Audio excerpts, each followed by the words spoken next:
Friends, எவ்வளோ ஒரு சூப்பராக அருமையாக ரெடி ஆச்சு பாருங்கள். நீங்கள் வந்து ட்ரை பண்ணி பாருங்கள். அரைச்சி விட்ட தக்காளி கிச்சடி ரொம்ப சூப்பராக இருக்கும். ட்ரை பண்ணி பாருங்கள் ஃப்ரெண்ட்ஸ். பிடிச்சிருந்தால் லைக் பண்ணுங்கள், ஷேர் பண்ணுங்கள், மறக்காமல் சப்ஸ்கிரைப் பண்ணுங்கள் ஃப்ரெண்ட்ஸ். தேங்க்யூ. ஹாய் ஃப்ரெண்ட்ஸ், இப்போ நான் பார்க்க போகிறேன்னா தக்காளி அரைச்சி விட்ட கிச்சடி தான் சேர்ப்பேன். வாங்க ஃப்ரெண்ட்ஸ், எப்படி செய்யலான்னு பார்க்கலாம். இந்த ரெசிபி வந்து மல்லிகா பத்ரிநாத் செஞ்ச ரெசிபி. சூப்பராக இருக்கும், செஞ்சு பாருங்கள். வாங்க ஃப்ரெண்ட்ஸ், எப்படி செய்யலான்னு பார்க்கலாம். 2 தக்காளியை நம்ம அரைச்சி எடுத்துக்கலாம். இஞ்சியும் பூண்டையும் சேர்த்துக்கலாம். இதை வந்து நம்ம கிரைண்ட் பண்ணி எடுத்துக்கலாம். 2 டேபிள் ஸ்பூன் 2 குழிக்கரண்டி அளவு ஆயில் விட்டுக்கோங்க. கீ கொஞ்சம் சேர்த்துக்கலாம். முந்திரி இருந்தால் கூட சேர்த்துக்கோங்க. கடுகு, உளுத்தம்பருப்பு, கடலைப்பருப்பு, நீங்கள் வேணால் பட்டை கிராம்பு கூட சேர்த்துக்கலாம். வெங்காயம்,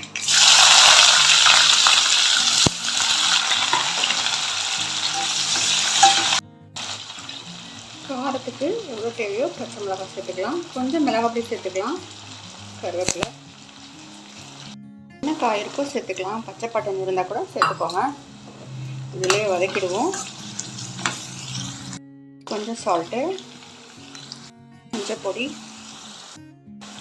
மிளகாய் பொடி, கலருக்காக காஷ்மீரி மிளகாய் பொடி சேர்க்குறேன். சாதாரண மிளகாய் பொடி கூட சேர்த்துக்கலாம். கொஞ்சம் வாட்டர் சேர்த்துக்கலாம். காய் வேகட்டும். ரவையை சேர்த்துக்கலாம். இதில் வந்து 1.5 கப்பு சேர்த்துருக்கேன். 1 கப்புக்கு வாட்டர் வந்து 2 கப் சேர்க்கணும்.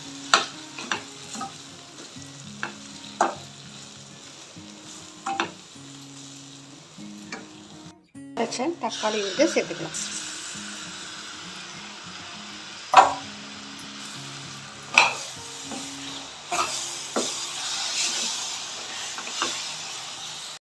சுடு தண்ணி சேர்த்துக்கோங்க. Hot water.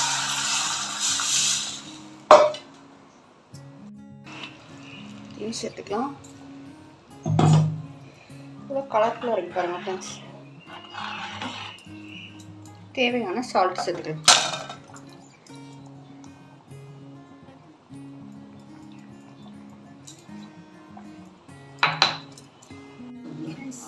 லெமன் வந்து ஆப்ஷனல் தான், வேணா வந்து சேர்த்துக்கலாம், வேண்டாம்னா அவாய்ட் பண்ணிக்கலாம். அதே மாதிரி தேங்காய் கூட வேணா சேர்த்துக்கலாம். சூப்பராக ரெடி ஆகிடுச்சு பாருங்கள் ஃப்ரெண்ட்ஸ். நீங்களும் வந்து இது மாதிரி ட்ரை பண்ணி பாருங்கள். இதில் வந்து ஒயிட் சட்னி வச்சு சாப்பிட்டோம்னா அவ்வளோ ஒரு சூப்பராக இருக்கும். தலை இருந்தால் தான் நல்லாயிருக்கும், கெட்டி ஆகாமல் இருக்கும். அவ்வளோதான் ஃப்ரெண்ட்ஸ். சூப்பராக அருமையாக ரெடி ஆகிடுச்சு பாருங்கள். தக்காளி அரைச்சி விட்ட தக்காளி